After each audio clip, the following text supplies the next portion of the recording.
Boa tarde, pessoal. Como eu havia prometido, que eu disse que gravaria um vídeo explicando o funcionamento do Ascend, eu vou gravar um videozinho rápido aqui.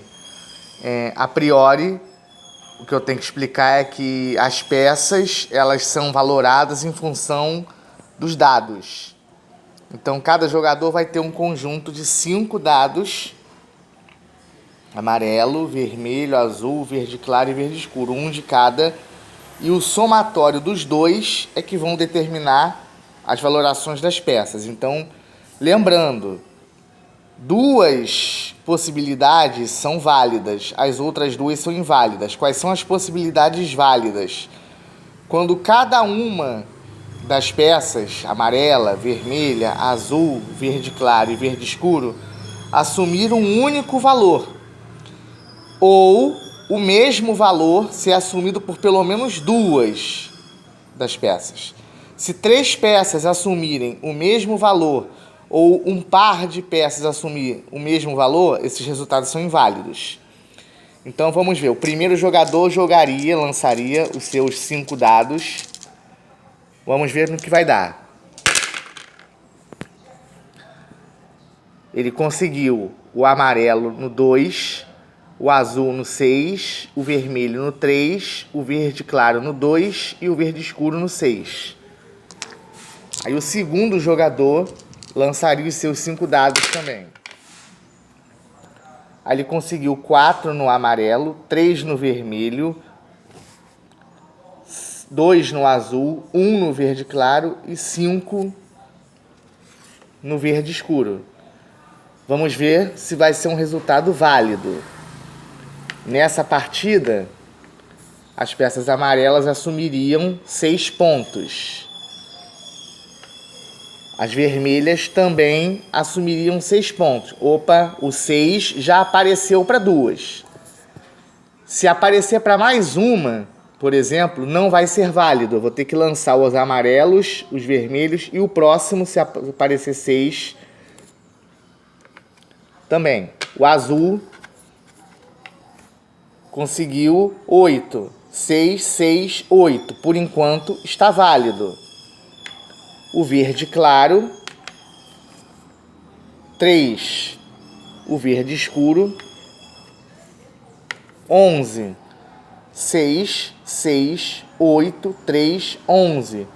2 peças, 2 tipos de peças, assumiu o mesmo valor, 6. As outras 3 assumiu cada um valor diferente. Então esse resultado é válido. Passemos agora para a próxima regra do jogo, que é a armação das peças sobre o tabuleiro. Então, prosseguindo com a explicação, eu coloquei os dados assim porque isso daqui tem a ver com a terceira regra do jogo, que é a movimentação de cada um dos tipos das peças. Então, as amarelas, vermelhas e azuis em cima e as verdes embaixo, verde claro e verde escuro. Mas partindo para a segunda regra, a armação das peças no tabuleiro será sempre assim: as amarelas centralizadas, de frente uma para outra e acompanhadas tanto de um lado quanto do outro, do vermelho, azul, verde claro e verde escuro. Essa será sempre a armação, como se fosse um espelho: verde escuro, verde claro, azul, vermelho, amarelo, amarelo, vermelho, azul, verde claro e verde escuro. A armação do jogo será sempre assim. Essa será a posição que as peças irão assumir sobre o tabuleiro. Continuando, a amarela, ela se movimenta, tanto a amarela quanto a vermelha quanto a azul, elas se movimentam em sentidos lineares. Por isso que eu coloquei aqui as amarelas, vermelhas e azuis em cima e as verdes embaixo. As verdes se movimentam em sentidos angulares. Então as amarelas, elas se movimentam até 3 casas. Não é obrigado a mover as 3. Até 3 casas. 1, 2 ou 3 avançando ou recuando. ou recuando. 1, 2, 3. Uma outra movimentação da amarela é a diagonal. Só que a diagonal é de casa em casa, também é a mesma coisa. Ou avançando, ou recuando.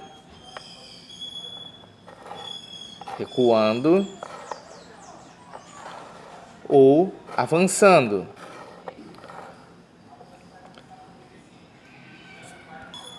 Por esse motivo, as amarelas recebem o nome de vertus ou vertes.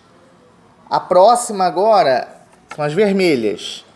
As vermelhas são o oposto das amarelas. As vermelhas elas se movimentam 1, 2 ou 3 casas para um lado, na horizontal, ou 1, 2 ou 3 casas para o outro lado, ou para a direita ou para a esquerda, até 3 casas. E também possui as diagonais, avançando ou recuando. E a captura também é nesse sentido da diagonal. Por esse motivo, essa peça recebe o nome de horus ou ores, vertus ou vertes, vertical, horus ou ores, horizontal. A próxima peça, última de movimentação linear, é a tangis, a azul. Ela tem esse nome porque ela se movimenta somente nas diagonais, tanto para movimentar quanto para capturar por salto, igual às demais peças. A captura é por salto, igual aquela captura que é aplicada no jogo de damas, de saltar sobre a peça inimiga. A amarela é vertus, a vermelha é horus, ou ores, vertus ou vertes, horus ou ores, e tangis, a azul. A primeira peça de movimentação angular é a verde claro, ou elos, ou também pode ser chamada de retus, porque ela se movimenta em ângulo reto. Uma casa para horizontal e 2 para vertical, ou uma casa na vertical e 2 na horizontal. Horizontal, horizontal, vertical, ou vertical, vertical, vertical, horizontal, horizontal, horizontal, horizontal, horizontal, horizontal, vertical. A captura dessas peças, tanto a verde clara quanto a verde escura, é por substituição. A peça ela captura, ela para no lugar onde a peça adversária está. Não existe o salto nessas capturas angulares. É a substituição. Tem que parar na casa onde a peça adversária está. A peça adversária sai do tabuleiro e a peça ocupa o lugar dela, ou seja, ela substitui a peça que estava lá. Tanto a peça elos, essa verde clara, quanto a peça tangelos, que eu vou explicar em seguida. Só que tanto uma quanto a outra não pode passar por cima das demais peças, tanto amigas quanto inimigas. Elas têm que passar em espaços abertos. Se tiverem peças no caminho, o caminho estará bloqueado e elas não poderão passar.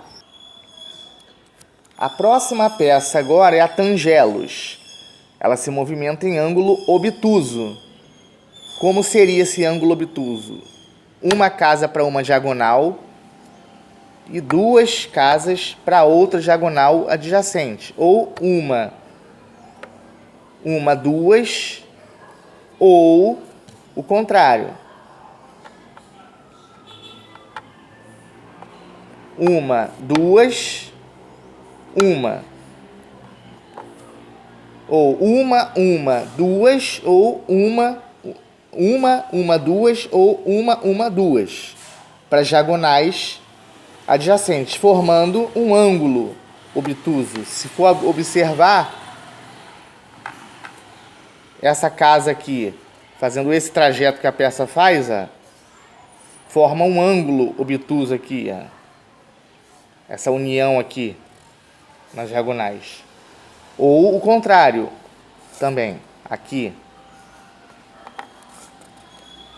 A captura também é por substituição e ela também não pode saltar sobre as peças adversárias e nem as peças amigas.